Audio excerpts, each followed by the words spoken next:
കേരളം മുഴുവൻ എന്താ വളർന്നു പന്തലിച്ച് മലയാള സിനിമയിൽ അല്ലെ. രാജമോഹൻ ഒരിക്കൽ എന്നോട് ചോദിച്ചു, അങ്കിളെ ഫാദർ ആരാണ്? ഞാൻ പറഞ്ഞു ഒരു രാജാവാണെന്ന്, കിരീടവും ചെങ്കോലും സിംഹാസനവും ഒക്കെയുള്ള രാജാവ്. അതിനുശേഷം എപ്പോൾ കണ്ടാലും രാജമോഹനെ വിളിക്കും പ്രിൻസ് എസ് രാജകുമാരൻ, രാജാവിന്റെ മകൻ. ആ രാജാവിന്റെ മകൻ വിൻസെന്റ് തോമസ് ആ വലിയ അന്നത്തെ വില്ലൻ നായകനായി വന്നപ്പോൾ അതിന്റെ കൂടെ ജീവൻ കൊടുത്ത കഥാപാത്രം പിന്നെ വളർന്ന് വളർന്ന് വളർന്ന് വളർന്ന് ഇന്ന് MP ആയി, ഇന്ന് കേന്ദ്രമന്ത്രിയായി. ഇത് സന്തോഷ ദിനമാണ്.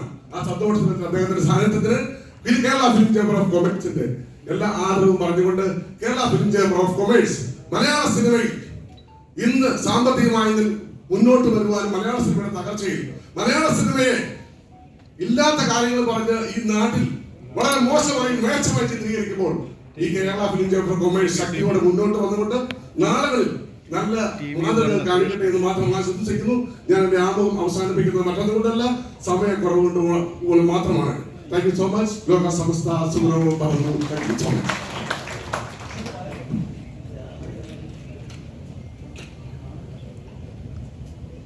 അധ്യക്ഷ പ്രസംഗത്തിനായി കേരള ഫിലിം ചേംബർ ഓഫ് കൊമേഴ്സിന്റെ പ്രസിഡന്റ് ശ്രീ BR ജേക്കബിനെ ക്ഷണിക്കുന്നു.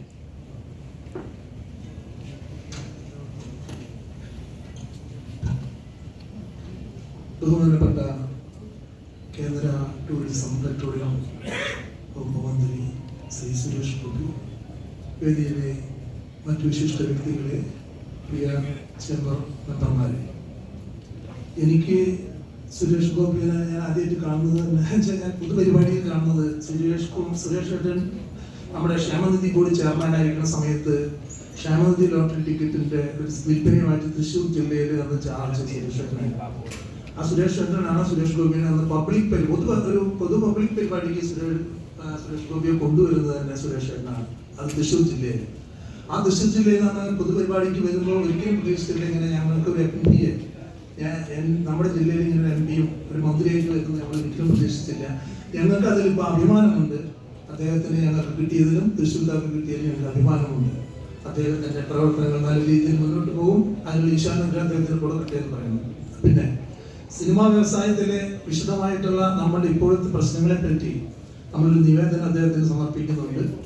നമ്മുടെ ഡബിൾ ടാക്സേഷൻ, അതിൽ തന്നെ സിനിമാ വ്യവസായ ഇൻഡസ്ട്രി മാറ്റുന്നതിനെ സംബന്ധിച്ച്, പിന്നെ ടെലിഗ്രാമിൽ സിനിമ വരുന്നതുകൊണ്ട് സിനിമാ തിയേറ്ററിലെ കളക്ഷനും നിർമ്മാതാക്കൾക്കും ഡിസ്ട്രിബ്യൂട്ടേഴ്സിനും ഉണ്ടാകുന്ന ബുദ്ധിമുട്ടുകൾ